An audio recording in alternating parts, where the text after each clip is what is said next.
Welcome into the final week of the regular season, week 18 edition of the Install with Greg Cosell of NFL Films. That's the main man, Greg Cosell. I'm Buck Reising. Happy to be back here with you for another week. It always feels, I don't know, Greg, it always feels like we say at the end of the season, where did the season go? But the last couple of weeks, it's felt like that's really been the case basically since I would say Halloween. The season completely evaporated in front of me. Well, it's obvious based on the way the season's gone that the Titans will probably win by 20 this weekend. One would assume, yes. Yeah. What six straight losses? Exactly. Yeah. But that's why they play the games, and that's why we're here to talk about them. It's the Saturday night ESPN big game, Oh yeah, that means prime real estate on the matchup show, I'm sure. Yeah, well, they actually moved our time, so we're only doing 3 Saturday morning airings because initially we were just Sunday and we wouldn't have been able to do the game. But, it's kind of hard not to do that game simply because the winner's in and the loser's out. You kind of, those are the games we kind of look for when it comes to the final week of the season. You want to be in a situation where you can do a game where if a team wins, they're in. You'd like to be in that situation. Sure. And there's a couple of situations like that this weekend, as a matter of fact. But suppose we could start Packers, Patriots. Am I missing another one? But I know those two for sure. No, the Commanders had a shot, but things kind of got. They're out now. Yeah, they're out now. Yeah. But either way, we'll start locally, and Greg, they lost by 14 points, but they felt like they had a little bit of juice offensively for the first time in weeks. They get killed by penalties regularly, but what did you make of the Josh Dobbs experience in his first NFL start? Well, I thought that he looked like he belonged. He looked like a professional quarterback who understood how to play. There was no question, Buck, that he predetermined some throws, which is very normal for a quarterback who was making his first start. I mean, obviously, he's experienced in terms of years in being in the league, but he's not experienced playing in games. Right. So, he predetermined some throws based on the play call. He missed some throws both by not seeing things clearly a couple of times and some less than precise ball placement. But I would say for the most part, he played with poise and composure in the pocket. I thought he settled into the game pretty nicely. And I thought he played a professional quarterback game. The guy's never started a game before. So, he's really inexperienced regardless of how many, years, are on his stat sheet that he's been in the league. It's just not the same, as we all know, when you're actually playing a real game against a team that had to win. And a defense that is difficult to get after the quarterback. Is certainly difficult is the word that anybody would use, and especially when you're working behind the kind of offensive line that the Titans trotted out in that particular Thursday night game. And I thought that was what was in some ways most impressive about Dobbs is, look, if you're being realistic based on tape study, and that's what I do, then going into the game, and the coaching staff knows going into the game, that your left tackle has been an issue in one-on-one pass protection. Your right tackle has been with a number of teams in the league, so he's clearly not viewed as a starting tackle. So you have clear one-on-one pass protection issues at both tackle positions. Dobbs knows that going into the game. Now, they gave those guys help numerous times, but there were also times they didn't. And Dobbs really never played fast. He never looked frenetic. He never looked chaotic. There was, as I said, a poise and composure to the manner in which he played. And that's pretty impressive given their tackle situation. Oh, and given the fact that he just got here, 8 days prior, yes. Probably doesn't know the tackle's last name at this point, but he's out there playing with him anyway. I think that part playing fast, Greg, and kind of keeping things at an even keel, not getting too frenetic is the word that you use. That was the thing that kind of stood out to me, and I think you could see it in the way that he was fairly comfortable going to a variety of different receivers. We haven't seen 10 players catch a pass in a Titans game in quite some time, but he clearly went back to some guys who had drops early in the first half and found a way, as you mentioned, to kind of settle into that and give the offense a little bit more rhythm, even though they did show some of the same issues that caused them to be disjointed. And I know it's probably become a cottage industry in Nashville to rip Todd Downing, but I thought that the first play of the game was a really smart call. You're trying to get your quarterback a completion on a relatively easy throw, because what quarterbacks want early, and I never will forget Phil Simms telling me this, that when you're a quarterback and a young quarterback, all you want initially are completions. You don't care if they're 3 yards. You just want completions. And I thought the first play of the game, Buck, was just a really nice call to get him a completion. It was a misdirection run element off jet action. They had play action boot and a throw into the flat. And Okonkwo ran for 12 yards, but it was an easy throw. So right off the bat, you're getting a completion. You're getting comfortable. It turned out to be a first down. That always adds to it, because now you feel like, hey, we're maybe into a drive right away. So I thought they did a really nice job right there. And one other point I think that's really worth making, and I know they only scored 13. So, I mean, that's the way it goes. Sure. Obviously, they didn't play Derrick Henry. So, but I thought he did not struggle on third down as many inexperienced quarterbacks do. I mean, he was 7 for 13 for 104 yards, a touchdown, only 1 sack, and the most important point is 6 of those 7 completions resulted in first downs. Yeah. That's the important point. So, to me, that's a positive sign going forward.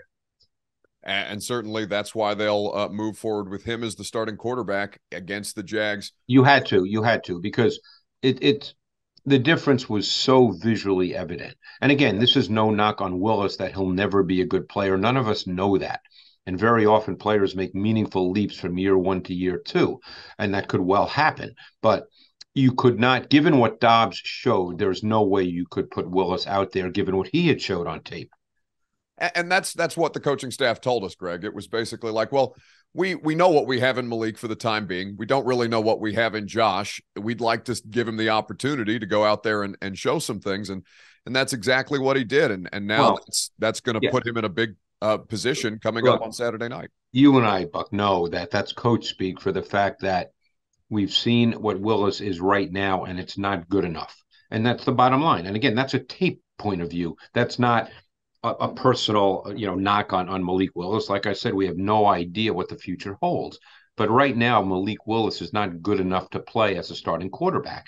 And you're going into a game in which you could get into the postseason. So you have to play the guy who's better. And we didn't know what Dobbs would be until he played. But once we saw this game and I watched the tape, and of course I saw it on TV as well, but once I watched the tape, it's just self-evident. There was no question that Dobbs was going to be the starter in this game on Saturday night, no matter what. I mean, I didn't need to wait for them to announce that. The tape told me what I needed to know. Well, and apparently they didn't either, because they called him on the way home Saturday night after the Texans game and said, "Hey, bud, you need to be here early. We're gonna start you on Thursday night." Exactly. They know. Everybody could see that. It was obvious. Yeah, Greg, you mentioned the Todd Downing and what his circumstances has been down here is irrelevant for the purposes of our conversation, but the idea of sequencing plays as an NFL offensive coach and the importance of that, just for the sake of flow and rhythm in a game. They weren't necessarily able to accomplish it with regularity, but it did feel like he was able to put together a more consistent sequencing of offensive plays with Josh Dobbs at quarterback, as opposed to what they've obviously been unable to do. Well, I'm going to be honest with you. I don't, to watch a game like that for me would take me 5 hours, but I will say this: when plays work, it always looks like the sequencing is better. It's fair. So, I think that there's certain things that people like to talk about that, quite frankly, they don't know anything about unless you're in the room. And I'm not even in the room, so I can't necessarily speak to it with any great intelligence either. But when people start talking about play calls, game plans, and sequencing, those are things that you don't know anything about. And I'm being honest. Yeah. You have to be in the meetings all week long. You have to understand how they're going about deciding to do what they're going to do. You have to understand the defense they're playing against. The summer of the pandemic, because everybody was home, I probably talked to more coaches that summer than I normally do, just because everybody was home. so I could get guys on the phone and coaches like to talk ball. So I'd get guys on the phone who knew me and we would end up talking for 2.5 hours, Right. And when all's said and done, every offensive coach I talked to said that everything they do in terms of how they put together a plan is based on the defense and the tendencies of the defense in given situations versus given personnel packages. So unless fans, and they obviously don't know this, but unless fans really knew that in great detail, when they make comments about the play calling, they don't know that, And like I said, I would have to sit and study, and I have the luxury of watching coaching tape, so I know certain things, but you'd have to be involved in the whole process of that. Look, at the end of the day, every sport is results based. We know that. Coaches get hired, get fired, get retained based on one loss record. We know that, Buck. But ultimately, all sports are about process. They don't just show up and say, let's win today. There's a process to go about trying to do that. And unless you understand and are involved in the process, you can't really comment on the process. Right. No, I think that's a very, very important point for people to be able to hear. So now, as far as the game plan that the Titans will have to put together, it's a familiar opponent. It's the Jacksonville Jaguars. A defense. Well, defensively, we need to talk about, because these teams played Week 14, and they did not do a very good job defensively against Trevor Lawrence in that game. Lawrence had big numbers, and Ingram obviously went off in that game. He had 10 for 152. Some of it was against zone. Some of it was against man. The Titans are not a big man-to-man defense, but when they do, they normally match Byard on the tight end. Byard got beat a few times in that game. Doesn't mean Byard's not a great player. It is the NFL. Even great players get beat on occasion. But the Jaguars did some really good things offensively as well, concept-wise, and they were able to throw the ball, and there was not really a pass rush in that game. And that's a big factor. Right now, I assume Simmons and Autry will be playing on Saturday night. Yes, they are scheduled to go, as is Derrick Henry. We're still awaiting word on Amani Hooker and Christian Fulton. Yeah, Hooker is critical because Adams, who, by the way, gave them an awful lot this year. Say what you want, but that kid gave them an awful lot, given that he was a free agent and was not expected to play at all, and ended up playing over the last 2.5 months, almost every snap every week. So now that he's done for the season, they really need Hooker. They play a lot of big nickel with 3 safeties. That has become a foundational personnel package on defense. Now, do they have to play it? No, but it's become foundational. So I assume they'd like to play it, so they need Hooker for that. Yeah. But I was just going to make the point that in that game, Week 14, Lawrence had 43 dropbacks and was not sacked. And the Titans were not able to generate any consistent pressure with their 4-man D-line pass rush. And we know they're not a high percentage blitz defense, nor do they want to be. Now, in the secondary, how do you see this kind of shaping out? I mean, is it going to be who we saw last week, or are there guys is it going to be different? So it sounds like obviously Roger McCreary is going to continue to play, but Fulton, we talked to Shane Bowen today. It's not any kind of certainty that he's going to be available for them. Yeah, and they need him. But if he's not there, then I assume it would be McCreary and Avery playing outside, and then when they go to nickel, this past week, or nickel or dime, they brought McCreary inside and played Maben and Avery. So if it can't be Fulton, is that likely to be what it is? Yeah, that's what they'll go with again. And obviously, depending on Amani Hooker's status, Lonnie Johnson and Josh Kalu got some snaps in a couple of different looks last week. Kalu plays in the big nickel. Right. He's the third safety in big nickel. Now, I would think that Johnson would end up being the safety when they play 2 safeties, not Kalu, but I could be wrong because Johnson's been hurt a lot, but Johnson has ability.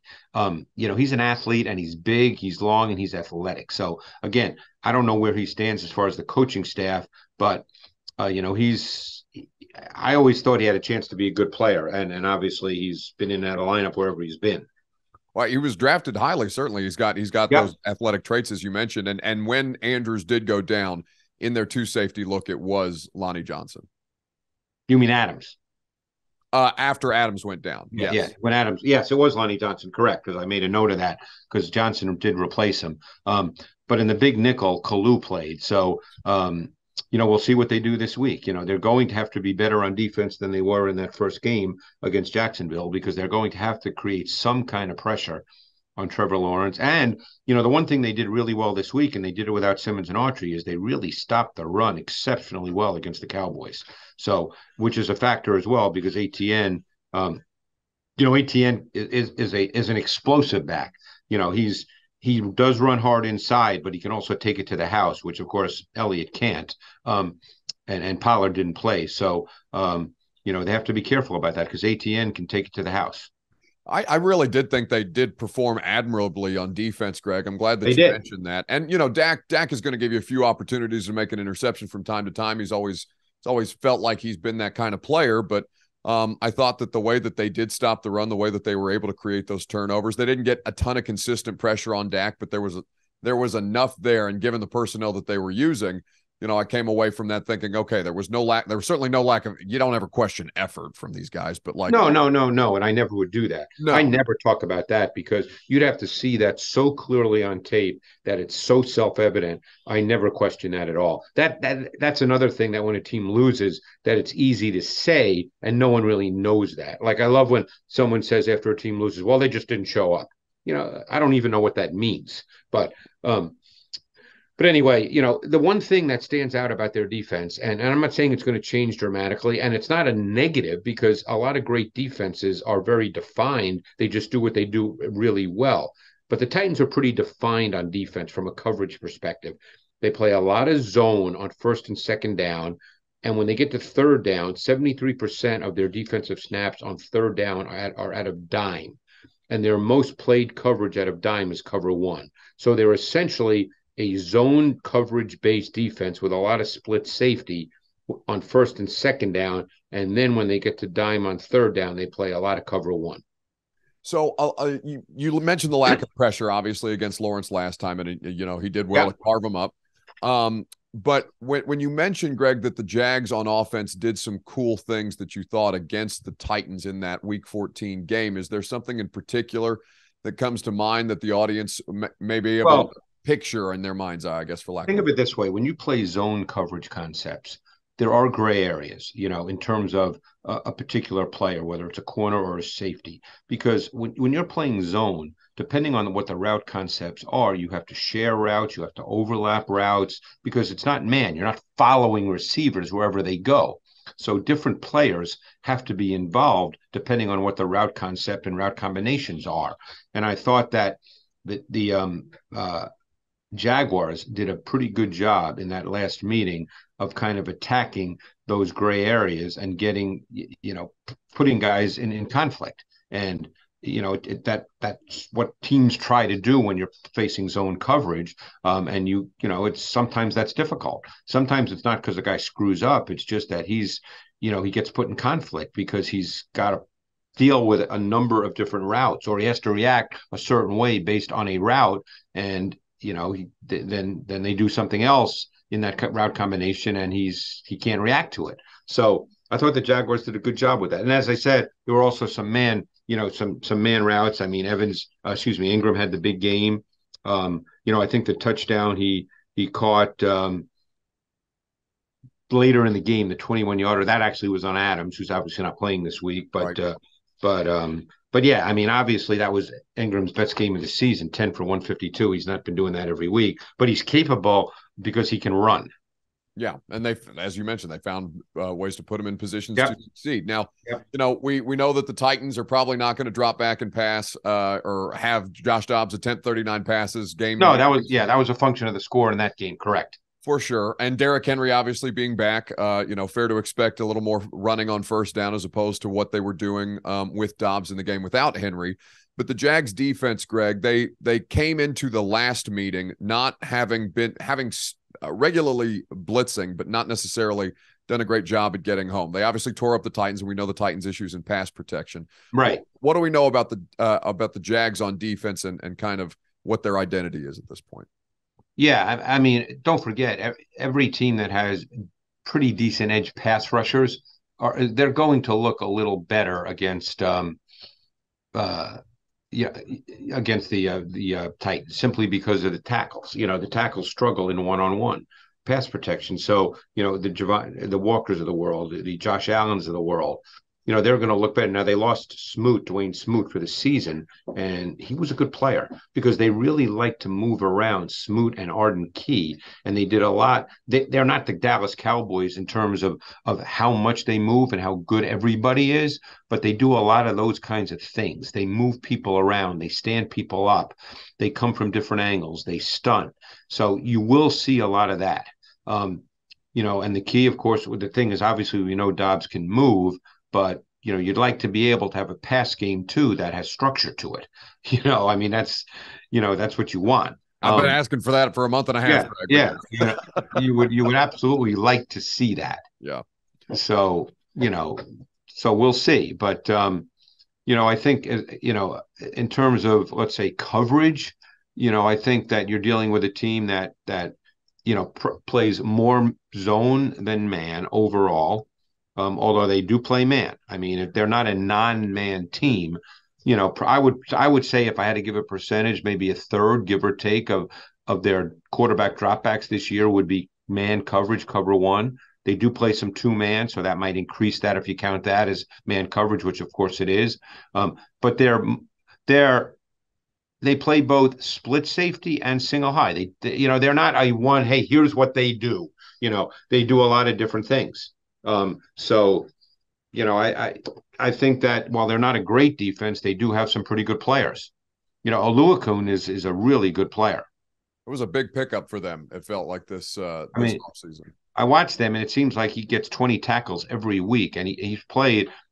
I would bet he's played close to 100% of their snaps this year. I don't know the number right offhand, but I would bet he's played more snaps than any defender on their defense, and it's probably close to 100%.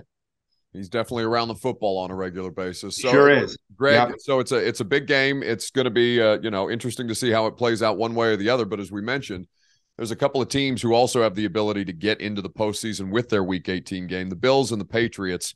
Right now, that game is scheduled to move forward without any kind of issues as they kind of figure out everything else around the Cincinnati situation, unfortunately, and with the Patriots at this point, Greg, the offense has been a big discussion point. We haven't talked about the Pats a ton, and I wonder what kind of your assessment has been with now that we have almost a full season of sample size, and where in particular it seems like they're struggling most.